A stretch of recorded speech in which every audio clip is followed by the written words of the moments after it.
हम सब कभी ना कभी टाल-मटोल करते हैं ना। हाँ हाँ मतलब कोई जरूरी काम सामने होता है और हम सोचते हैं चलो कल। हाँ हाँ बिल्कुल, ये बहुत आम है।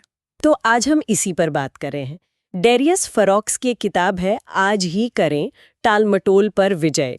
इसका एक समीक्षा सारांश हमारे पास है। जी, डू इट टुडे। हाँ, तो आज कोशिश करते हैं समझने की कि ये टाल-मटोल होता क्यों है और क्या सच में इससे निपट सकते हैं। अक्सर लगता है ये सिर्फ आलस है, पर शायद कुछ और बात है। हाँ, लगता तो यही है आलस, लेकिन किताब कुछ और कहती है। क्या कहती है? सबसे पहली बात तो ये कि ये कोई मतलब पर्सनालिटी का फ्लॉ नहीं है, कोई कमी नहीं है। अच्छा, तो फिर क्या है? ये बस एक आदत है, सीखी हुई आदत। ओह, ये सुनकर थोड़ी राहत मिली। मतलब आदत है तो बदली जा सकती है। बिल्कुल यही तो पॉइंट है। और पता है ये आदत आती कहाँ से अक्सर? कहाँ से? या तो काम बहुत बड़ा लगता है, डरावना सा, या फिर लगता है कि बोझ बहुत ज्यादा है। हाँ, होता है ऐसा, ओवरवेल्म वाली फीलिंग। एग्जैक्टली। तो किताब का सुझाव है उस बड़े से काम को ना छोटे छोटे मैनेजेबल टुकड़ों में बांट दो। अच्छा, ब्रेक डाउन करना। हाँ, उससे क्या होता है कि शुरू करने की हिम्मत आ जाती है, एक मोमेंटम बन जाता है। ये बात तो सही है, लेकिन कई बार वो शुरू करने का ही मन नहीं करता, मतलब मोटिवेशन ही नहीं आता। हाँ, और यहीं पर किताब एक थोड़ी चौंकाने वाली बात करती है। क्या? वो कहती है कि मोटिवेशन का इंतजार करना ही नहीं है। हैं? इंतजार नहीं करना? हाँ, मतलब एक लाइन है किताब में कि आपको शुरू करने के लिए प्रेरणा की जरूरत नहीं है, आपको प्रेरणा पैदा करने के लिए एक्शन की जरूरत है। अरे वाह, ये तो बिल्कुल उल्टी बात हो गई। हम तो सोचते हैं मोटिवेशन आएगा तो काम करेंगे। सही कहा, लेकिन लेखक कहता है एक्शन लो, मोटिवेशन पीछे पीछे आएगा। तो फिर एक्शन कैसे लें बिना मोटिवेशन के? यहीं पर सिस्टम और रूटीन की बात आती है। लेखक प्रेरणा पर डिपेंड होने के बजाय सिस्टम बनाने पर जोर देता है। सिस्टम? किस तरह का सिस्टम? जैसे फोकस काम करना, मतलब एक टाइम पे एक ही चीज, मल्टीटास्किंग नहीं। ओह हाँ, मल्टीटास्किंग तो आजकल। हाँ, लगता है बहुत कुछ कर रहे हैं पर होता कुछ नहीं ढंग से। और रोज की प्रायोरिटीज तय करना। टॉप 3 काम शायद। हाँ, कुछ वैसा ही। और जो चीजें ध्यान भटकाती हैं, जैसे फोन नोटिफिकेशन वगैरह, उन्हें कम करना। मतलब फोकस बनाना। जी, और ये समझना कि सोचने वाला काम अलग है और करने वाला काम अलग। हाँ, प्लानिंग जरूरी है, पर प्रोग्रेस तो करने से ही होगी ना। सही बात है। सिर्फ सोचते रहने से काम नहीं बढ़ेगा। बिल्कुल, और ये इसलिए भी जरूरी है, किताब टाइम की कमी की बात भी करती है। समय की कमी मतलब ये याद दिलाना कि लाइफ लिमिटेड हाँ, है ना? तो क्या हम अपना टाइम सही जगह लगा रहे हैं या बस सोशल मीडिया स्क्रॉल करने में, ये टीवी देखने में गवा रहे हैं? हाँ? हाँ, तो फोकस उन चीजों पर लाएं जो मायने रखती हैं।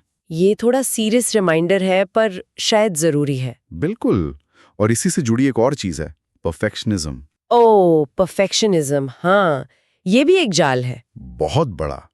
लेखक कहता है परफेक्ट होने का इंतजार मत करो, एक्शन लो। मतलब चीजों को सही करने के चक्कर में शुरू ही ना करना। हाँ, वो भी एक तरह का टालमटोल ही है, डर का बहाना। तो लॉन्च कर दो, शुरू कर दो, इम्प्रूवमेंट करने के दौरान होगा, है ना? सही कहा, करने से ही सीखते हैं। तो ये तो हुई फिलॉसफी। कुछ प्रैक्टिकल टिप्स भी हैं? हाँ हाँ बिल्कुल है। काफी सीधी सादी चीज है, जैसे वो टॉप 3 डेली गोल्स लिखना और उन्हें पहले करना। हाँ, वो बात हुई थी। बड़े लक्ष्यों को छोटे स्टेप्स में तोड़ना, सोशल मीडिया कम करना, और काम करने के लिए कुछ टेक्निक्स यूज करना, जैसे पोमोडोरो टेक्निक। पोमोडोरो, वो क्या है? उसमें आप थोड़े टाइम, मान लो 25 मिनट्स, फुल फोकस से काम करते हो, फिर 5 मिनट का ब्रेक। अच्छा, ऐसे कुछ साइकिल करते हो। इससे फोकस भी रहता है और थकान भी कम होती है। इंटरेस्टिंग है। और एक और सुना था 2 मिनट रूल। हाँ, वो भी कमाल का है। क्या है वो? सिंपल, अगर कोई काम 2 मिनट से कम में हो सकता है तो उसे सोचो मत, फौरन कर डालो। अरे, जैसे कोई ईमेल का जवाब देना या बिल भरना। हाँ बिल्कुल, इससे वो शुरू करने वाली जो हिचक होती है ना, वो टूट जाती है। एक बार मोमेंटम बन गया तो फिर गाड़ी चल पड़ती है। ये छोटे छोटे कदम मिलकर बड़ा फर्क ला सकते हैं। बिल्कुल, छोटी जीतें आगे बढ़ाती हैं। तो किताब की समीक्षा में और क्या बताया गया है? मतलब सब अच्छा ही है या कुछ कमियां भी हैं? देखिए, समीक्षा कहती है कि सबसे अच्छी बात है इसकी सीधी एक्शन लेने वाली सलाह, कोई लंबी चौड़ी थियरी नहीं। प्रैक्टिकल है मतलब। हाँ, लेकिन ये भी है कि ये कोई बहुत गहरी साइकोलॉजिकल किताब नहीं है, और ये सेल्फ डिसिप्लिन पर बहुत ज्यादा जोर देती है। अच्छा, मतलब खुद पर ही निर्भर रहना होगा। हाँ, और हम जानते हैं कि सिर्फ विल पावर के भरोसे रहना सबके लिए आसान नहीं होता। कभी-कभी बाहरी सपोर्ट या अकाउंटेबिलिटी भी जरूरी होती है। सही बात है।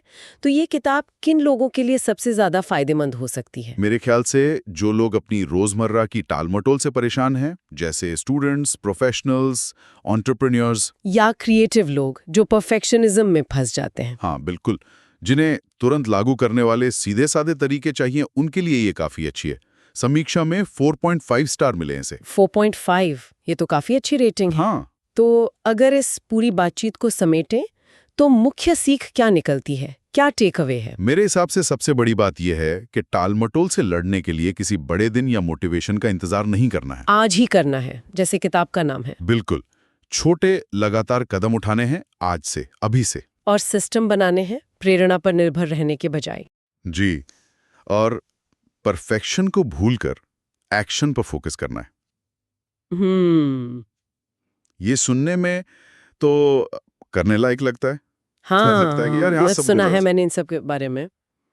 और शायद ये बातचीत खत्म होने के ठीक बाद सोचने वाली बात ये हो सकती है कि वो कौन सा एक छोटा सा काम है, बिल्कुल छोटा सा, शायद 2 मिनट का भी नहीं, हाँ, जो अभी इसी वक्त किया जा सकता है, किसी ऐसे जरूरी काम की तरफ बढ़ने के लिए जो रुका हुआ है।